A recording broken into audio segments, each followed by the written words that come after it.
guys? I'm here with Theforehandguy, aka Martin, and we're getting ready for some tournaments and such. So we're about to take you through some drills and exercises that we're gonna do to prep.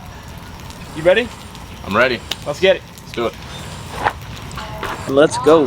Here we are, getting ready for some movement with an elastic band attached to my waist here, connected to the fence, trying to stay low.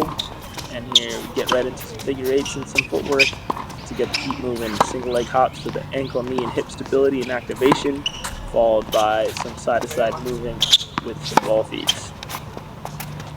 We'll get right into our short court hitting after this, getting our timing going.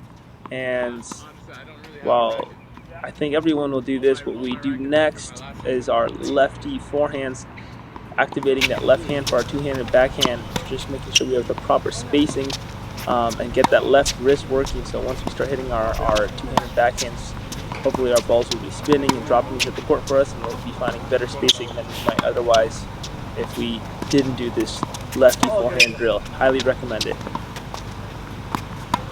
Our timing from the baseline, I feel like for both of us, is a little bit off right now. We're both coaching a lot, not playing a ton, so we're definitely spending a little extra time on timing. Martin actually brought in an awesome drill where we hit down the center and just focus on moving our feet a ton, staying low, and actually slowing down the pace of our upper body. Okay, obviously it came out with Martin with some ideas of what to shoot, and I just got to say it's so refreshing to come out and have objectives and things you're working on the court. Like, I feel like too often we come out and just hit the ball and don't really have clear ideas of what we're working on, and I feel like it can lead to unproductive sessions. So just coming out here with a couple small goals, a couple details that we're working on, trying to hit through the ball, trying to stay low, trying to play faster with the feet and stay relaxed with the upper body, just gives my mind something to focus on and leads me to like less frustration and more, I feel like, productivity on the court. So as I said, we're trying to be more focused in our session here, especially because we're on camera, and that really helps. So in this drill, we're working on an inside-out forehand pattern. I'm the one who's doing the drill, so I'm looking for Martin to hit me a short ball where I can capitalize on, step into, and take it down the line. The tricky part of this drill is being patient and waiting for the right ball where you're on balance and you can get your momentum going forward. So definitely spraying the ball a little bit from either being impatient or just waiting, not waiting for the correct ball. But you'll definitely see me hit a couple good ones here. Got one, got one. That inside-in forehand can be so effective if you time it right and are able to get your body weight into it. Commonly, I'll leave it a little bit too centered and not have it be as good as it might otherwise be if I could just get my body weight into it and get around the outside of the ball and kind of almost pull the ball off the court, or almost like with an angle, so that ball just went way too much down the center in a match that's going to get me in trouble instead of putting me on the offense. So I'm trying to get that ball down the line. That one I ripped right through the line.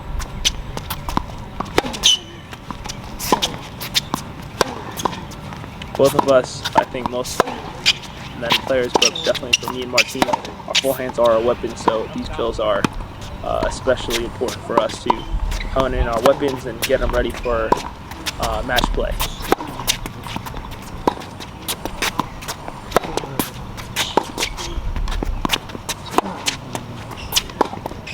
Here's Martin executing the same drill.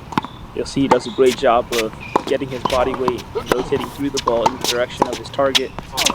It's really tough to be aggressive if your body weight is not going in the direction that you want the ball to go. And you see him hit that spinning forehand there.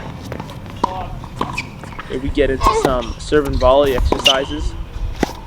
Martin's a great doubles player, so he's kicking that ball really well out wide, putting a lot of pressure on my return, and he's all the way up at the net by the time my ball's floating over the net. So, all right, continuation of the same drill.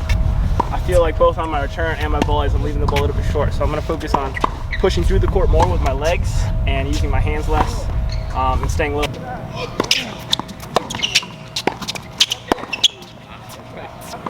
So first one already definitely helped. Just thinking less swing, more push, and the ball instantly drives through the court more.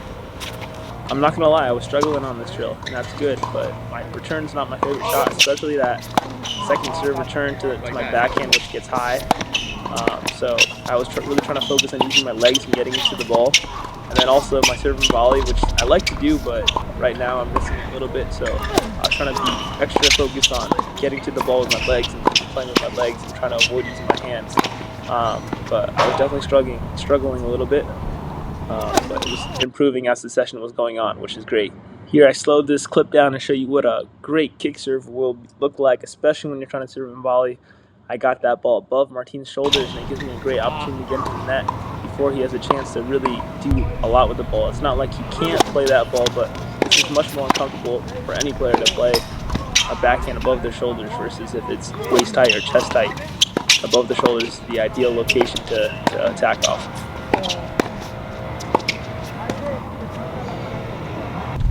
All right, one last drill that we got for today. I'm going to be the one working first. Martin has to keep his balls outside the cones. He's got to keep his balls outside the middle alley. I'm hustling him down, and I'm going to hit everything back to the center of his cones.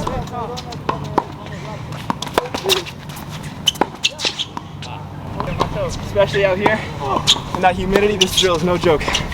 You're moving, barely getting your steps back in. The next ball's already going behind you. It's tough.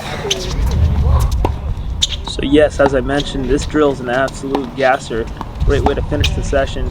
Our team is running me all around the court on the outside of the cones. I'm trying to stay solid and inside the cones.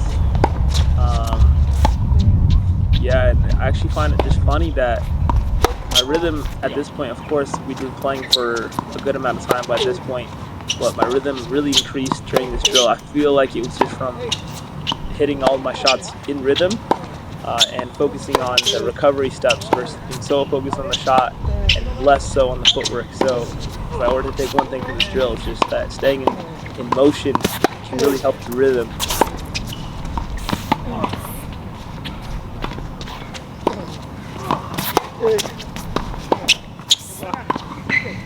All right, I said I'm going to get 10 balls. We're going to get 10 balls. Let's go.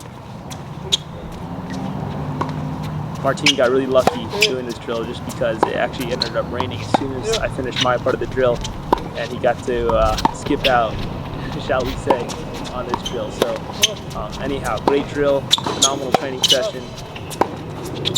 Let me know if you have any questions about what we're working on in this session or how what we're working on can help you apply it to your game. We're making these videos to help other players who are also training.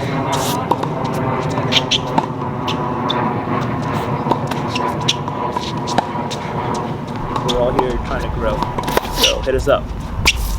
Theforehandguy, I just got done training with Strings of Glory. We had an amazing session. We did some drills, cones, warm-up, serve, volley, all this stuff. You guys can do this stuff at home. What do you have to say? Super glad we got this session in. Yeah, we covered everything. We got a great warm-up in. We covered all the bases. We didn't skip any steps. And just to quick recap, my favorite drill is just working on staying low, keeping my feet moving fast, and keeping my upper body nice and relaxed and slow. So definitely try these drills at home. Make sure you watch to the end. I'm sure you can really get some value out of this. If you have any questions, drop them down below. Vamos. Let's go.